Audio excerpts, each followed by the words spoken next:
Tamo junto para mais um programa, mais uma tarde junto com o nosso ouvinte. Nesta tarde nublada em São Paulo, ainda com temperatura bastante agradável para quem circula pelas ruas da capital paulista, mas com prenúncio de mudança de tempo aí pelos próximos dias, chuva chegando e queda de temperatura nessa reta final da primavera, né? Reta final da primavera? Metade, né? Metade de primavera que a gente vai atravessando em direção a uma temperatura um pouco mais quente aí na transição para o verão.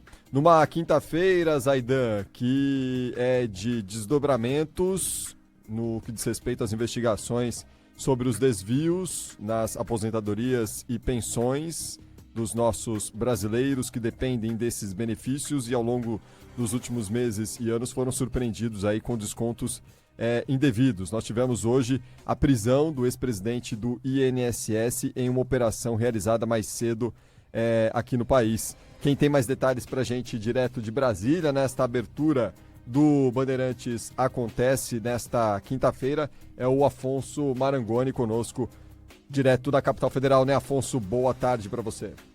Boa tarde, Cris. Boa tarde, Zaidan. Boa tarde a você que nos Olá. acompanha aqui na Rádio Bandeirantes. Eu estou aqui na Superintendência da Polícia Federal em Brasília, justamente onde está preso o Alessandro Stefanuto, ex-presidente do INSS. Essa prisão aconteceu hoje na nova fase da Operação Sem Desconto, que mira justamente esse escândalo, né, essa fraude no INSS dos benefícios, né, associativos, esses descontos irregulares. Olha, e além do Alessandro Stefanuto, foram pedidos aí mandados de prisão contra outras pessoas, ao todo 10. A gente tem informações de até agora 9 que estão presos. Entre eles, né, está o Antônio Carlos Antunes, que é o careca do INSS. Nesse caso foi um novo mandado de prisão, já que ele já estava preso, né? Mas tem outros nomes e aí faz um link inclusive com a CPI do INSS que está acontecendo neste momento lá no Congresso Nacional. Um dos presos é André Fidelis, ex-diretor de benefícios e relacionamento com o cidadão do INSS. Agora, esse André Fidelis, aí ao detalhe, é pai de Eric Fidelis, que está prestando depoimento neste momento na CPI. Então, o filho presta depoimento e o pai está preso. Grandes desdobramentos, portanto, nessa operação, que não é só de prisão, também tem mandados, por exemplo, de busca e apreensão contra o deputado federal Euclides Petersen, do Republicanos de Minas Gerais, e também o deputado estadual do Maranhão, Edson Araújo, do PSB. Lembrando, né, que todos esses envolvidos aqui negam, né, irregularidades. Tem um outro nome, antes de passar para vocês, que é do ex-ministro da Previdência, José Carlos Oliveira, também alvo de mandado de busca e apreensão e passará a usar a tornozeleira eletrônica. A gente segue acompanhando tudo aqui da capital federal, atualizando os ouvintes da Rádio Bandeirantes. Agora voltamos com vocês. Obrigado ao Afonso Marangoni, conosco direto de Brasília, o presidente da CPMI do INSS, que, como o Afonso destacou, tem sessão, né? Realiza sessão nesta quinta-feira.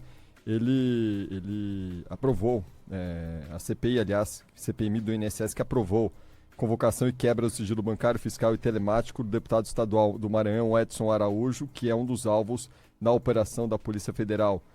Nesta quinta-feira, a CPMI também aprovou o pedido de prisão de mais 2 pessoas envolvidas neste escândalo do INSS. Presidente da CPMI, inclusive, que se manifestou um pouco mais cedo, o Carlos Viana, né? O Carlos Viana, que é do Podemos de Minas Gerais, que afirmou nesta quinta-feira que novas pessoas podem ser presas pelo esquema de desvios em aposentadorias após a prisão do Alessandro Stefanuto pela Polícia Federal, já dando indícios aí de novas fases nesta operação que aos pouquinhos vai desbaratinando todo este caso complexo, esse escândalo que envolveu aposentadorias e pensões aqui no Brasil, viu, Zaidan? Escândalo, canalice, um roubo atroz, né? Porque gente muito vulnerável, financeiramente vulnerável, pessoas, inclusive, hoje houve no jornal Gente a reprodução de um telefonema que uma senhora recebeu, né? E, do outro lado, uma coisa muito rápida ali, passando supostamente informações, e no fim vem a pergunta: a senhora autoriza? E ela, sem entender muito bem, disse que sim. E claro que isso não é prova em nenhum tribunal, né? Até porque você não sabe quem está do outro lado da linha, se é de fato a pessoa que você disse que autorizou. Mas ainda houve essa picaretagem com a tentativa de dar uma explicação legal. Mas nós tivemos simplesmente descontos que ocorreram sem que o aposentado tivesse a menor ideia de que estava sendo descontado. E aquela coisa é diferente do golpe, né? Ou seja, a pessoa que recebe lá telefonema, o aviso no celular, tal, e ali está um golpe para tentar fraudá-la, roubá-la. Outra coisa é quando isso acontece com o uso da estrutura do Estado, de uma relação que se pretende de confiança entre o Estado e os trabalhadores. Esses passam ali anos entregando parte do seu salário para a Previdência, as empresas entregando uma parte do custo do trabalho para a Previdência. É uma relação que pretende ser de confiança, que se propõe como sendo de confiança. E dentro dessa estrutura se estabelece um esquema de roubo descarado, né? Com algumas associações que de 30 saltaram para dezenas de milhares de associados, sendo que esses associados não tinham a menor ideia de que estavam vinculados a qualquer dessas associações.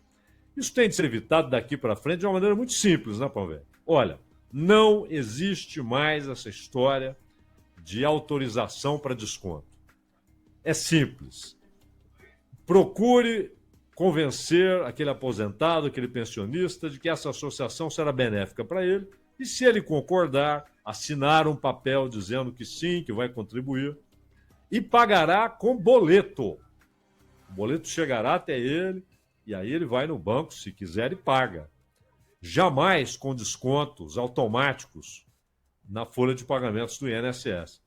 Agora, isso só aconteceu porque dentro do Estado houve quem abrisse as portas, escancarasse as portas.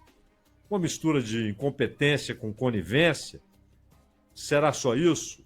Houve também participação nesses ganhos ilícitos? Quem levou dinheiro? Quem abriu essas portas? Até onde? Até que ponto? Aonde chegará a investigação? Não importa se vai chegar em quem foi ministro, não importa. É preciso investigar a fundo para saber quem abriu essas portas. Nós já tivemos várias fraudes no INSS, mas essa é inédita, porque ela usa a estrutura do Estado, a estrutura do INSS, para roubar milhões de pessoas, né, Paulo? Exatamente. E sobre essas medidas, né, justamente para você reverter e impedir que isso volte a acontecer, está demorando até demais, né, Zaidan, para uma ação prática e efetiva nesse sentido. O duro é você colocar em prática, eventualmente, um sistema, talvez não seja essa palavra que a gente deva usar, um sistema burocrático aí, mas que de alguma forma garanta segurança, né, para as pessoas que sejam atingidas ou sejam aptas ou se propõem a contribuir, fazer pagamentos para essas associações, diferentemente da forma como tem sido feito. Você citou, Zaidan, a gravação, né, de uma aposentada que tinha esses benefícios e que a voz dela foi distorcida. Com a aplicação cada vez mais amplificada e ampliada da inteligência artificial, inclusive o uso da inteligência artificial pelos criminosos, né? Não são só os bonzinhos, como nós, que usamos essa nova tecnologia para o nosso dia a dia, não. Eles se apropriam e ainda melhoram, né? Aprimoram todo aquilo que é disponibilizado ali para eles, justamente para benefício deles, para a prática do crime, como eles fazem, e cada vez mais de uma forma cada vez mais ousada, né? O Felipe Peixoto, repórter da Band, inclusive, recentemente fez uma reportagem muito interessante, que inclusive viralizou, isso foi disseminado, eu recebi por diversas pessoas links sobre a reportagem dele para o Jornal da Band, justamente alertando para a forma e os métodos que os bandidos têm utilizado para se apropriar de algumas palavras, tom de voz, e a partir daquele tom criar falas praticamente perfeitas, né? Como se a pessoa falasse aquilo quando ela nunca falou. Ou seja, se já de uma forma até rústica eles usavam trechos de gravações, faziam maquiagens ali com palavras como aprovo, aceito, de aposentados que não entendiam muito bem, como você citou, a ligação e acabavam caindo nesse golpe. Imagina com o uso amplificado da tecnologia. Então, esse ponto que você tocou é essencial para que se garanta que essas pessoas, cidadãos que, de alguma forma, e isso é natural, têm dificuldade, um pouco mais de dificuldade para lidar com cada vez mais a tecnologia aplicada aos sistemas, aos serviços aqui no país, eles não voltem a ser ameaçados e caiam em golpes como esses praticados contra eles, através dessa coisa horrorosa que foi esse desvio em massa de dinheiro de aposentados e pensionistas aqui no Brasil. É algo que o governo está tentando corrigir de alguma forma, devolvendo esse dinheiro. Aliás, inclusive, vale a gente ressaltar que o prazo para que os aposentados e pensionistas com débitos façam a reclamação foi ampliado, terminaria agora no fim dessa semana, foi ampliado, passou lá para fevereiro, mas é bom ficar atento e se possível, quanto antes, dar uma olhada ali nos extratos, nas contas e pagamentos, para ver se não tem alguma incoerência, alguma forma, alguma coisa irregular ali na aposentadoria e no pagamento de pensões aqui no país, para que você também possa ser ressarcido, você que nos ouve aqui na Rádio Bandeirantes. Ô Pavec, só um último aspecto. É claro que todas essas operações estão registradas. Uhum. Todas. Ou seja, quem foi roubado, quem roubou e qual foi a quantia desviada ao longo dos meses ou até dos anos. Está tudo lá, porque você tem tudo isso registrado em computadores. Né? Essa é uma operação, o pagamento é feito com uso de computadores. Então você tem lá o que foi descontado, por que foi descontado, para qual associação aquele dinheiro iria.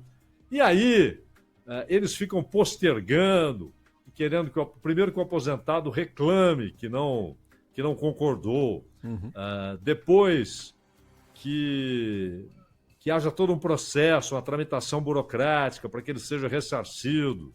Quando está tudo registrado, quem foi roubado, enquanto e por quem, não é, Paulo? Exatamente. Esse é um crime quase que oficial, né, Zaidan? Porque está ali, com comprovação por transações financeiras, bancárias e registros, né? Não são desvios por baixo dos panos. Então, é muito claro e evidente, e é muito necessário que a coisa seja esclarecida e as pessoas prejudicadas indenizadas da melhor forma possível e como devem ser, com toda certeza.